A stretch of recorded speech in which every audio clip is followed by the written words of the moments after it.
أشهد أن محمد رسول الله۔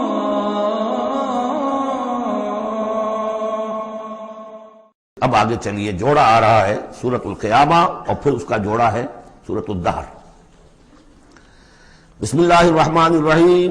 لا اقسم بهذا البلد وانت لا اقسم بیوم القیامہ ولا اقسم بالنفس اللوامہ ایحسب الانسان ان لن نجمع عظامہ۔ یہ سورت جو ہے بہت ہی حسین اور بہت منفرد سمجھیے کہ نمائندہ ایک سورت ہے قرآن مجید کی۔ اس کا جو خطاب کا انداز ہے، جو میں نے شروع میں آپ کو جو انٹروڈکٹری لیکچرز دیے تھے، کہ اس کا اسلوب جو ہے وہ خطابت کا ہے۔ قرآن کو ہم کہہ سکتے ہیں کہ it's a collection of divine orations، اللہ تعالیٰ کے خطبات، مجموعہ خطبات الہیہ، تو مختلف مواقع پر جیسے کہ خطیب کو خطبہ دیتا ہے تو اس طریقے سے اللہ تعالیٰ نے یہ صورتیں نازل کی ہیں۔ حضور پڑھ کر سناتے تھے تو آپ کا انداز بھی خطیبانہ ہوتا تھا۔ حدیث میں آتا ہے کہ جب آپ خطبہ دیتے تھے تو آپ کی آواز بلند ہو جاتی تھی، اعلیٰ صوتہ احمرت عیناہ، آنکھیں سرخ ہو جاتی تھی، اور آپ اس طریقے سے خطبہ دیتے تھے جیسے کہ کوئی سپہ سالار اپنے فوجیوں کو للکار رہا ہے، بڑھا رہا ہے کہ لڑو اور آگے بڑھو، یہ انداز ہوتا تھا۔ تو اس طرح کا خطبہ اس میں آپ دیکھیں گے، ابھی بات ایک طرف ہو رہی ہے، ابھی کسی اور طرف ہو گئی، کبھی کسی طرف، تحویل الخطاب، اس کے لیے بہت، پھر یہ کہ 4-6 آیتیں آئیں گی ایک خاص قسم کے آہنگ میں، خاص قسم کے قوافی تو ہم کو نہیں کہنا چاہیے، تو یہ آتے ہیں، وہی انہی حروف پر صورتیں ختم ہو رہی ہیں، وہی سٹائل ہے، پھر کوئی سٹائل بدلے گا، پھر 4-6 صورتیں اس دوسرے انداز کی ہوگی، پھر 4-6 تیسرے انداز کی ہوگی۔ تو یہ آپ صورت جو ہے فصاحت و بلاغت میں بھی فلو بے انتہا ہے، اور خطیبانہ انداز، اور اس میں تحویل الخطاب۔ پس منظر میں کیا ہے کہ وہ لوگ ہیں کہ جو انکار کریں کوئی قیامت نہیں ہو سکتی، کیسے ممکن ہے کہ جبکہ انسان مر چکے ہوں گے اور مٹی ہو جائیں گے پھر اٹھا دیا جائے، یہ ممکن نہیں ہے۔ تو اس کا جواب ہے جو دیا جا رہا ہے، لا اقسم بیوم القیامہ۔ لا یہاں پر ان کے خیالات کی نفی نہیں، میں قسم کھاتا ہوں قیامت کے دن کی۔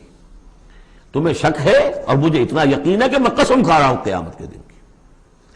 ولا، اور پھر نہیں، اقسم بالنفس اللوامہ، میں قسم کھاتا ہوں نفس لوامہ کی۔ نفس لوامہ کون سا نفس انسان میں جسے ہم ضمیر کہتے ہیں، کانشنس، ملامت کرنے والا بھی۔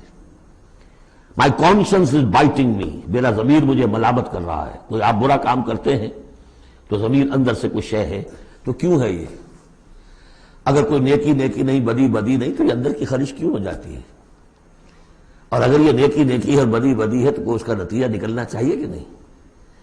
یعنی پہلی آیت جو ہے وہ تو اسی طرح کی ہے جیسے سورہ تغابن میں ہم نے پڑھا تھا، قل بلا وربی لتبعثن ثم لتنبؤن بما عملتم، اس میں دلیل کوئی نہیں ہے، اذعان ہے، ایک شخص اپنے یقین کو دلیل کے طور پر پیش کر رہا ہے، اور یہ اس پر سارا دار و مدار ہے کون شخص ہے؟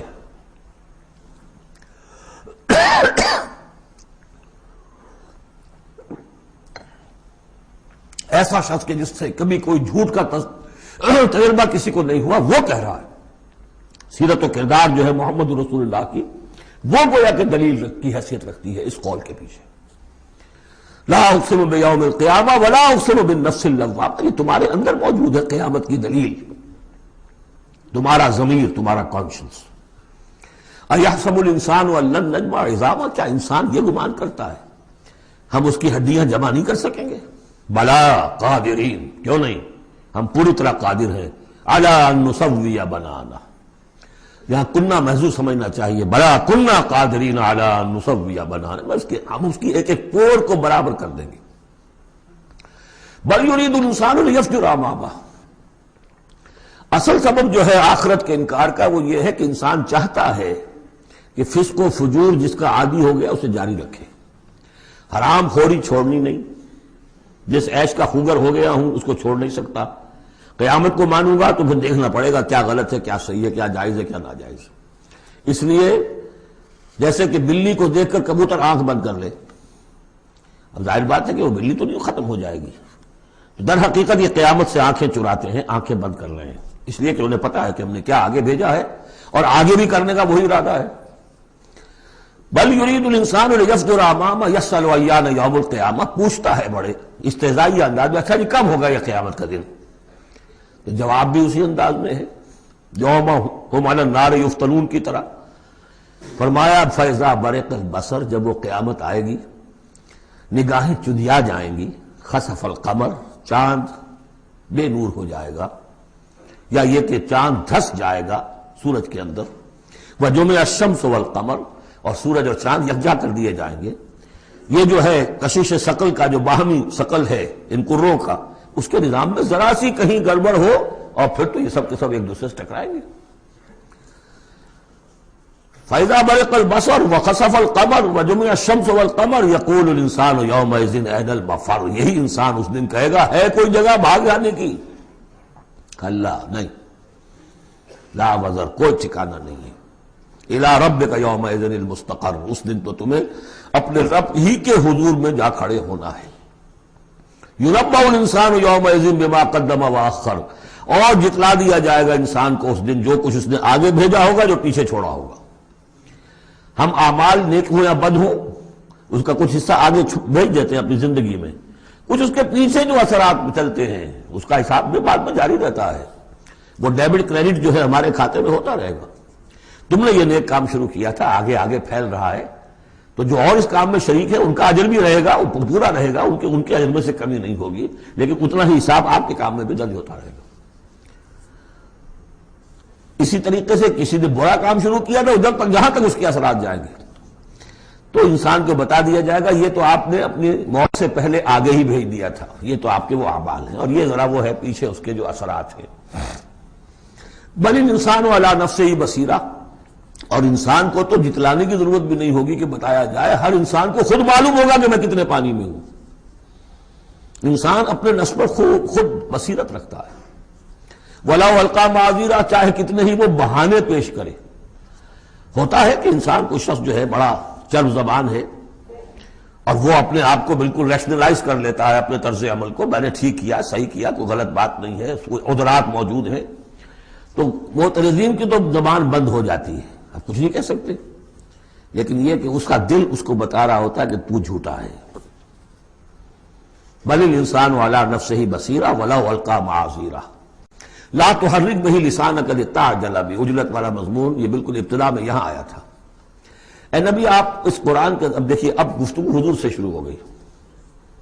ابھی تک انسان جو منکرین تھے ان کی بات ہو رہی تھی، شروع میں امامہ، عظامہ، قیامہ، اور اس کے بعد بصر، قمر، مفر، وزر، مستقر، اب یہ پھر اس کے بعد بصیرہ، معاذیرہ، اب اس کے بعد اور بدل رہے ہیں۔